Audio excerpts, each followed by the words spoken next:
Good day all, welcome to Obed Farm. As usual, thank you for all those people who are liking and subscribing to the channel. And to those who are the first time viewers to this channel, please like and subscribe. There is quite a lot of a wide range of animals one can keep to make money from. And this ranges all the way from high prices for your animals, or these animals can become dual purpose. What do we mean by dual purpose? Either they're providing for you milk, eggs, or meat, which any one of these three you can sell to the market. So that is what we mean, that this is a product which can be multi-purpose. So there is quite a large list of animals that people do take care of, and us taking care of these animals, we also need to very much know what we are talking about, or what we want to keep, for us to be able to sell them on from birth all the way until they are sellable as animals. So we will start with the smallest product all the way to the largest that we have in the large list of animals that we do sell, chickens. We have obviously got two groups. One, the broiler. Broilers are known for meat production. This is highly a meat production kind of animal. So therefore you're taking it from day old all the way to 6 weeks, all the way to the market. This does well as producing meat. Number two, we have got our layers.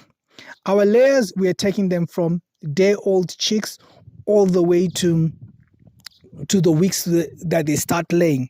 And when they start laying, they start providing us eggs. So the revenue we are now generating is from the eggs. But also, we can become dual purpose here as a business. The dual purpose I talk about is taking layers, both as one, you're taking the layer from day old until point of lay and selling the point of lay chickens. Or if we do not want, we can then become selling of eggs. That is the dual purpose of layers. Then we have our dual birds. These are the birds that we have which are actually meant for meat, eggs, and for producing.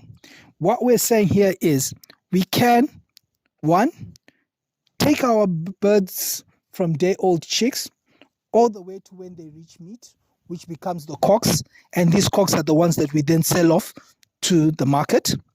Or we can then take the meat, the eggs from the laying hens, and we sell off that.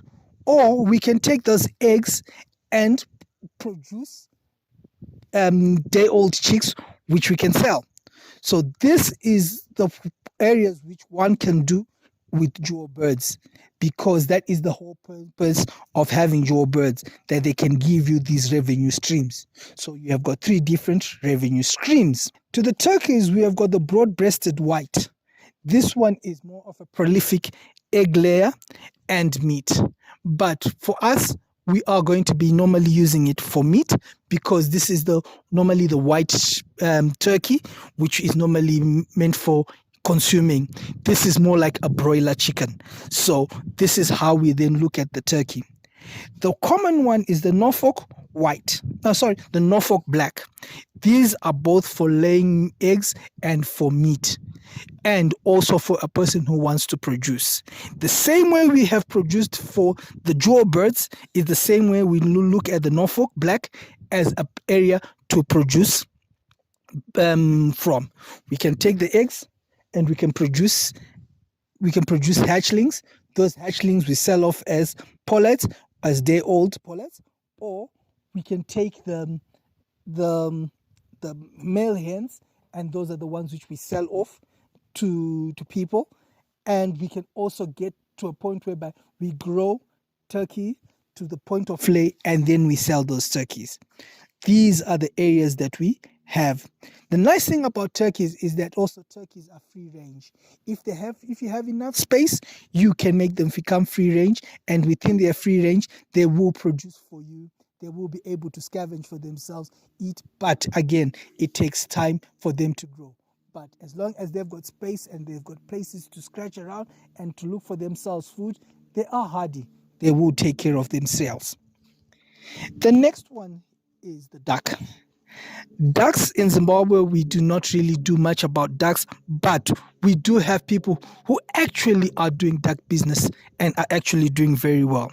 We have the Pekin duck. The Pekin duck, again, is like the broiler chicken that we have. This lays eggs, at the same time has a good big body mass weight if it is supplemented with feed. This is the ones whereby you are actually trying to achieve body size and weight in a very short space of time. So I would actually say take on board and actually do ducks. Then we have the Muscovy duck.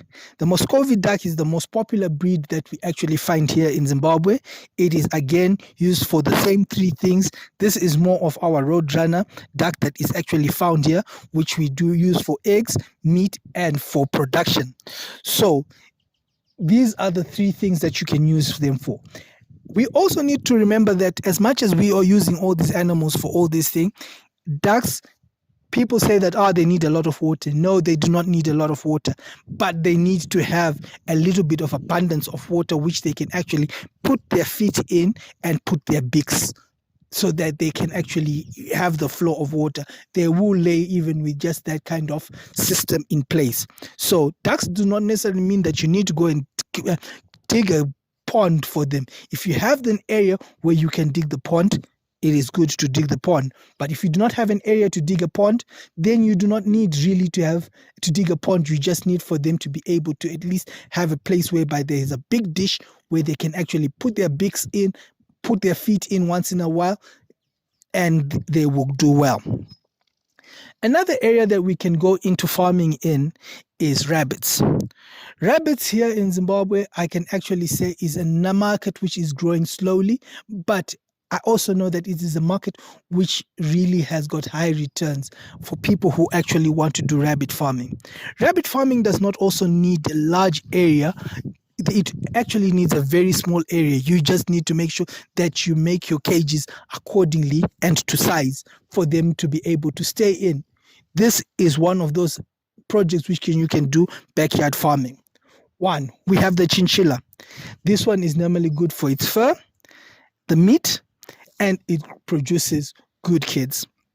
The kids grow very fast within a very short space of time, and them growing within a very short space of time, you will get your return on investment in a very short space of time. Rabbits multiply very fast. So this is a project, if you do not have a lot of space, you could start. A rabbit can cost anything between $10 to $20, depending on the size, but getting a person who gives you a good breed of chinchillas would always be advisable. The second one is the New Zealand white. This is mainly for meat and for fur. But for us here, normally, we are actually using it for meat. We do not really look at the fur part, but it's for meat. Again, these animals grow to a big body mass, and that is what we're needing when we're taking care of this.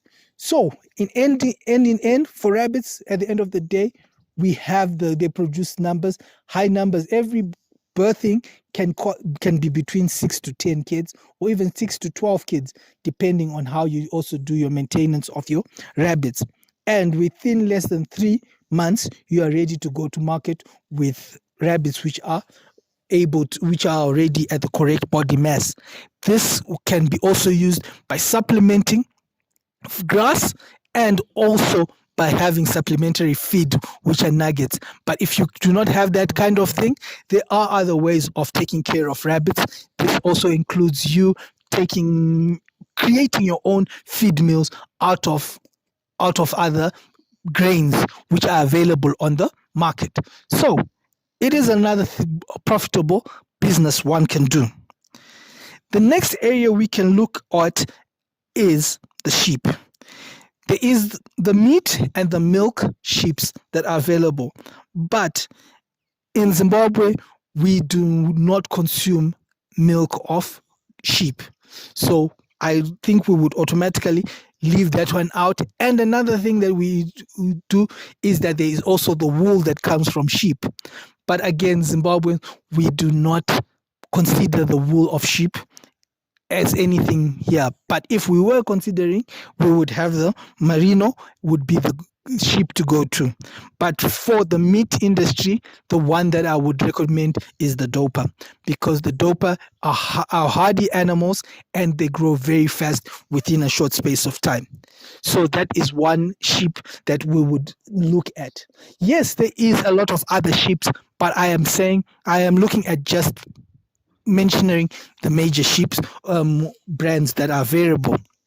And these are the two major sheep that are available in Zimbabwe, the merino and the Dorper, but the Dorper being the most common one in Zimbabwe. Goats. For the goats, for the meat, I would say the Kalahari Reds.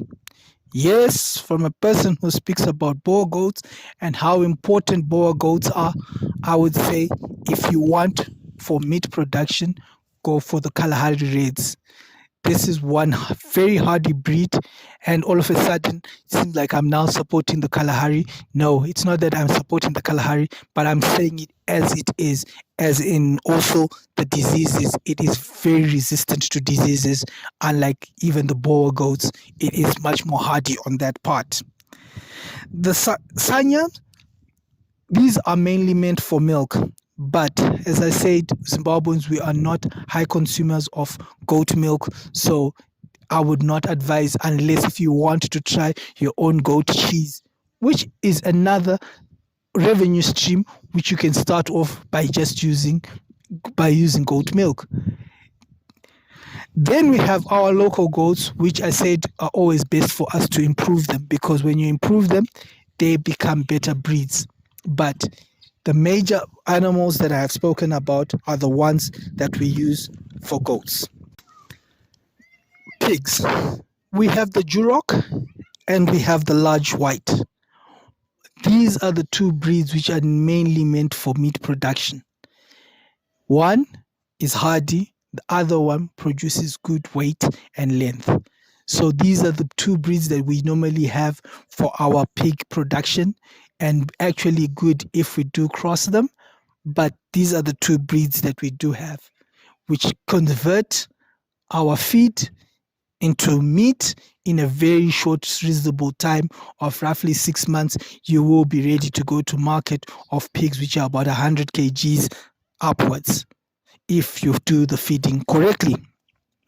Then we have the spotted pig, which is 60% pasture raised, and what we're saying pasture is grass and pasture fed, whereby you put them in an enclosing where they will go and scavenge for their own feed, and the other 40% is you actually give them food. Now, I'm actually watching people who are doing pasture fed pigs, and I believe that they are not doing the correct method. What am I saying here?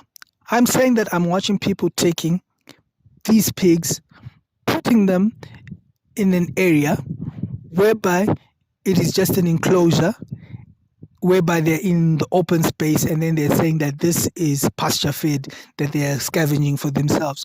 No, it means that there needs to be grass in that area. There needs to be small bushes for them to be able to actually go and eat from those trees, from that grass. When the area is dry, it means that there is absolutely nothing. So they are not getting anything from there. You now need to supplement, and they are not going to be growing. The last one that we always talk about is our cattle. Our cattle, for beef, we have the Tuli and we have the Brahman. These are the two major beef cattle that we do have here. They do well on self-roaming and on pasture fed. They do well by having grass fed, and also do well by also giving them grain. So this is the advantage of the Tuli and the Brahman, for them to grow big within a short period of time. Then for those who want to do milk, I would then recommend. And for those who want to do milk, I would advise them to either try the Jersey or the Holstein cow. These are the two breeds which do well for milk. Other ventures or other honorable mention that of other things people can do is guinea fowls, guinea pigs, doves, dogs. Yes, I said dogs because people looking for their dog breeders who are actually doing very well by breeding dogs, donkeys, and horses. These are areas which a person can do. All these animals, I am just giving you basic review of the animals I believe do well. There will obviously be other breeds which do better in certain areas than others. So at the end of the day, this is not, as I always say, farming has never been cast in stone. It is all about how much research you do about which animal that you want to keep and how best you want to keep that animal.